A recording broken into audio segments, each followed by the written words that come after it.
जी नमस्ते, मैं हूँ राकेश और स्वागत है आप सभी का हमारे यूट्यूब चैनल एजुकेशन फायर पे। अभी हम लोग सेशन के माध्यम से जो बिहार जीके है इनके ऊपर हम लोग डिस्कशन कर रहे हैं, ठीक है। जितने भी बिहार जीके से रिलेटेड इम्पॉर्टेंट क्वेश्चंस हो सकते हैं उन सभी क्वेश्चंस के ऊपर डिस्कशन कर रहे हैं। जो भी सामान्य ज्ञान है बिहार का उनके ऊपर हम एमसीक्यू क्वेश्चन के माध्यम से डिस्कशन कर रहे हैं। तो चलिए इसी क्रम में हमने आज का 8वां सेशन करेंगे। इससे पहले हमने 7 सेशन के ऊपर डिस्कशन कर लिया है। आपने यदि नहीं देखा है तो पीछे के क्लास में जा कर के आप देख लीजिए कि इससे पहले हमने 7 सेशन में क्या किया है, कितने क्वेश्चंस के ऊपर डिस्कशन किया है। फिलहाल में आज के इस सेशन में हमारा कौन सा सेशन होने वाला है, 8वां सेशन होने वाला है। और इसमें सभी इम्पॉर्टेंट क्वेश्चंस जो कि आपको याद रहना चाहिए, जो कि आपको आपके नज़रों में होना चाहिए, उन सभी क्वेश्चंस के ऊपर डिस्कशन करेंगे। चलिए क्वेश्चन है कि बिहार का मुख्य व्यंजन क्या है। उत्तर हो जाएगा इसका लिट्टी चोखा, ठीक है। बिहार का मुख्य व्यंजन क्या है, लिट्टी चोखा आपका सही आंसर है। अगला क्वेश्चन है कि बिहार में कुल कितने अनुमंडल स्थित है। तो अनुमंडलों की संख्या कितनी है, टोटल 101 अनुमंडल है, ये आपको याद रखना है। चलिए यहाँ पर अगला क्वेश्चन देखिएगा। क्वेश्चन है बिहार के प्रथम महाकवि कौन थे। बिहार के प्रथम महाकवि कौन थे। तो इसका आंसर है विद्यापति। क्या हो जाएगा, विद्यापति बिहार के पहले महाकवि थे। नेक्स्ट क्वेश्चन है क्षेत्रफल में बिहार का सबसे छोटा जिला कौन सा है। जब हम बात करेंगे सबसे छोटा जिले की तो इसका आंसर हो जाएगा शिवहर और शेखपुरा। दो जिले ऐसे हैं जो कि बिहार में सबसे छोटे हैं। सबसे पहले बात कर लेते हैं हम जिलों के ऊपर। तो बिहार में कुल कितने ज़िले हैं, 38 ज़िले हैं, ये भी आपको याद रखना है। और अभी आपने देखा 101 क्या है बिहार में, 101 अनुमंडल है, ठीक है। यहाँ पर इसका आंसर हो जाएगा शिवहर और शेखपुरा। ये 2 जिला ऐसे हैं जो कि बिहार में सबसे छोटे ज़िले हैं। चलिए अगला क्वेश्चन है आपके एग्जाम की दृष्टि से, आर्यभट्ट का संबंध बिहार के किस नगर से संबंधित है। उत्तर है इसका पाटलिपुत्र। किस नगर से संबंधित है, पाटलिपुत्र। पाटलिपुत्र का वर्तमान में क्या नाम है, पाटलिपुत्र का वर्तमान में नाम है पटना। और ये पटना बिहार का सबसे बड़ा जिला है, ठीक है। बिहार का सबसे बड़ा जिला है। प्लस में ये जो पटना है ये बिहार की क्या है, ये राजधानी भी है। ये दोनों ही क्वेश्चन आपको याद रखना है। चलिए देखिएगा अगला क्वेश्चन क्या है। नेक्स्ट क्वेश्चन है आपके एग्जाम के लिए कि बिहार की राजकीय मछली का क्या नाम है। अभी इससे पहले आपने देखा था कि बिहार का राजकीय पशु कौन सा है, तो पशु था बैल। बिहार की राजकीय पक्षी कौन सी थी, तो पक्षी थी गौरैया।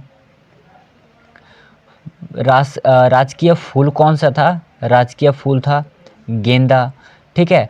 और यहाँ का खेल क्या था राजकीय, तो राजकीय खेल था कबड्डी। वैसे ही राजकीय मछली कौन सा है, देसी मांगुर मछली। ये आपको याद रखना है, हालांकि पूछेगा नहीं पर फिर भी आपको याद रखना है। अगला क्वेश्चन है किस देश की सीमा बिहार की सीमा से स्पर्श करती है। किस देश की सीमा बिहार की सीमा से स्पर्श करती है। उत्तर हो जाएगा आपका नेपाल, ठीक है। और यदि राज्य पूछ ले तो आपका एक राज्य है उत्तर प्रदेश, ठीक है। उत्तर प्रदेश का कुछ हिस्सा भी इससे स्पर्श करता है, ठीक है। बिहार जो है इसमें से 9 नवंबर 2000 को एक राज्य अलग हुआ था, एक स्वतंत्र राज्य बना था जिसका नाम है झारखंड। ये भी आपको याद रखना है। चलिए यहाँ पर अगला क्वेश्चन देखिएगा, 8वें नंबर का क्वेश्चन है निम्न में से कौन से राष्ट्रीय राजमार्ग को ग्रांड ट्रंक रोड के नाम से जाना जाता है, ठीक है। ग्रांड ट्रंक रोड के नाम से कौन सा राष्ट्रीय राजमार्ग जाना जाता है। उत्तर है आपका राष्ट्रीय राजमार्ग 2।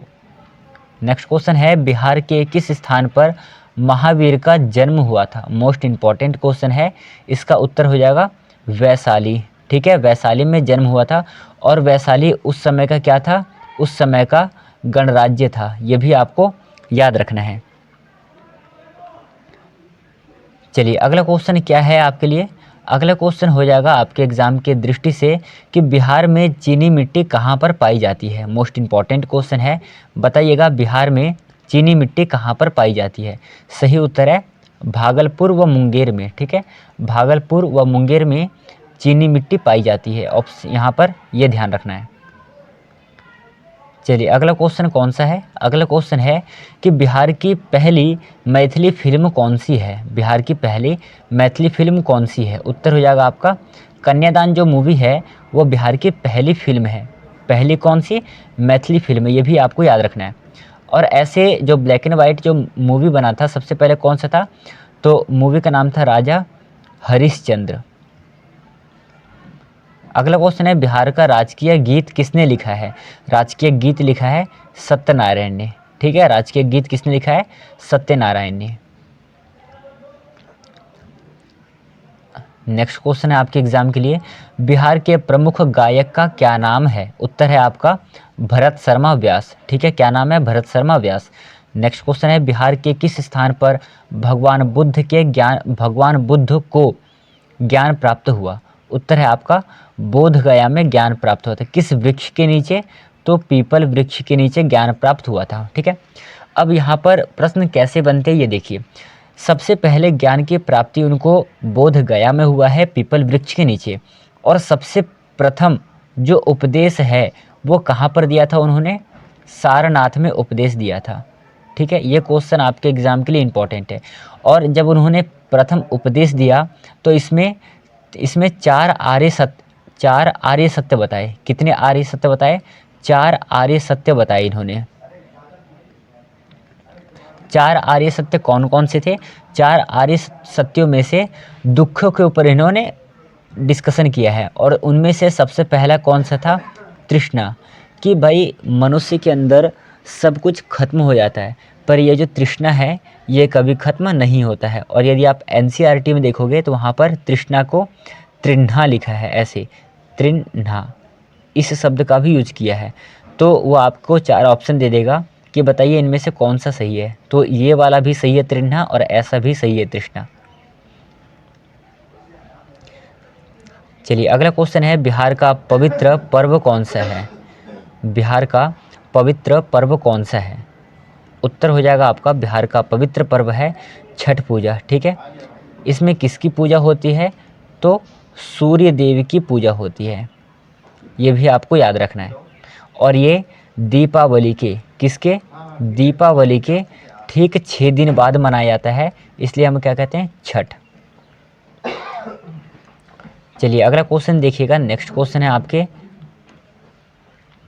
बिहार में किस स्थान पर महात्मा गांधी ने सत्याग्रह किया था। उत्तर है आपका चंपारण। ठीक है, महात्मा गांधी ने सर्वप्रथम जो अपना आंदोलन प्रारंभ किया था किस स्थान से प्रारंभ किया था, चंपारण से ही उन्होंने अपना आंदोलन प्रारंभ किया था। ठीक है, महात्मा गांधी को हम अन्य राष्ट्रपिता के तौर पर भी जानते हैं, राष्ट्रपिता के नाम से जानते हैं।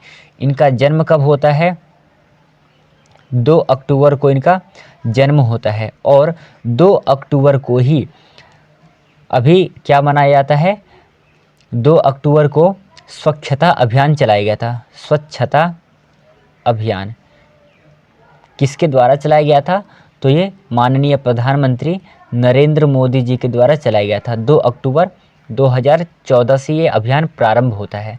देखिए कितने क्वेश्चन बने, आपको ध्यान रखना है। महात्मा गांधी को अन्य किस नाम से जानते हैं, राष्ट्रपिता के नाम से जानते हैं। जन्म 2 अक्टूबर को होता है, कहाँ पर होता है, तो साथियों ये पोरबंदर में होता है, पोरबंदर में होता है। ठीक है, और जो महात्मा गांधी है इनका अंतिम कौन सा सत्याग्रह था, तो अंतिम 1930 में इन्होंने सत्याग्रह किया था, दांडी मार्च। कहाँ से प्रारंभ हुआ था, ये प्रारंभ हुआ था साबरमती आश्रम से प्रारंभ हुआ था और दांडी में जाकर के अंत हुआ था। इसको अन्य नाम से किस नाम से जानते हैं, इसको हम लोग नमक सत्याग्रह के नाम से भी जानते हैं। ठीक है, ये सभी क्वेश्चन आपके एग्जाम के लिए इंपॉर्टेंट है, सभी क्वेश्चन आपको याद रखना है। चलिए अगला क्वेश्चन देखना है आपको। नेक्स्ट क्वेश्चन है आपके एग्जाम के लिए कि प्रसिद्ध बौद्ध सारिपुत्र का जन्म बिहार की किस जगह पर हुआ था? किसका? बौद्ध सारिपुत्र का जन्म। सही आंसर है नालंदा में हुआ था। चलिए देखिएगा अगला क्वेश्चन क्या है आपके एग्जाम के लिए। अगला क्वेश्चन है कि बिहार में 7.5 फीट ऊंची बुद्ध देव की एक पीपल की मूर्ति कहाँ से प्राप्त हुई है? उत्तर है नालंदा से। अगला है बिहार में मौर्य साम्राज्य का केंद्रीय न्यायालय कहाँ स्थित था? सही उत्तर है पाटलिपुत्र में। अब यहाँ पर समझना, सबसे पहले तो ये देखिएगा मौर्य साम्राज्य के जो संस्थापक थे उनका नाम क्या था? उनका नाम था चंद्रगुप्त मौर्य। ठीक है, संस्थापक कौन थे? चंद्रगुप्त मौर्य। और जब चंद्रगुप्त मौर्य यहाँ के संस्थापक थे तो इनको राजा बनने में सहायता किसने किया था? जो इनके मंत्री थे, जो इनके गुरु थे, चाणक्य। ये दो नाम आपको याद रखना है। ठीक है, सबसे प्रथम शासक कौन सा था मौर्य साम्राज्य का? चंद्रगुप्त था। और अंतिम शासक कौन था? अंतिम शासक था आपका बृहद्रथ। ठीक है, ये कौन था? ये मौर्य वंश का अंतिम शासक था। इसका जो सेनापति था उनका नाम था पुष्यमित्र शुंग सेनापति का नाम था। पुष्यमित्र शुंग बृहद्रथ की हत्या करते हैं और यहाँ पर मौर्य साम्राज्य खत्म हो जाता है। इसके बाद तुरंत एक वंश की स्थापना होती है जिसे आप लोग शुंग वंश के नाम से जानते हैं। और शुंग वंश के संस्थापक कौन थे? पुष्यमित्र शुंग। तो ये भी क्वेश्चन आपको याद रखना है। चलिए अगला क्वेश्चन करिएगा। नेक्स्ट क्वेश्चन आपके लिए एग्जाम के लिए है, बिहार में किसने फाग राग का सृजन किया था? इंपॉर्टेंट क्वेश्चन है ये ये जो क्वेश्चन है ये आपका अंतिम क्वेश्चन है। बाकी बात इससे जो अगला क्लास है वो हम कल करेंगे। तो फिलहाल में बताइएगा ये जो क्वेश्चंस है, ये सभी जो क्वेश्चंस हैं ये आपको कैसे लगे?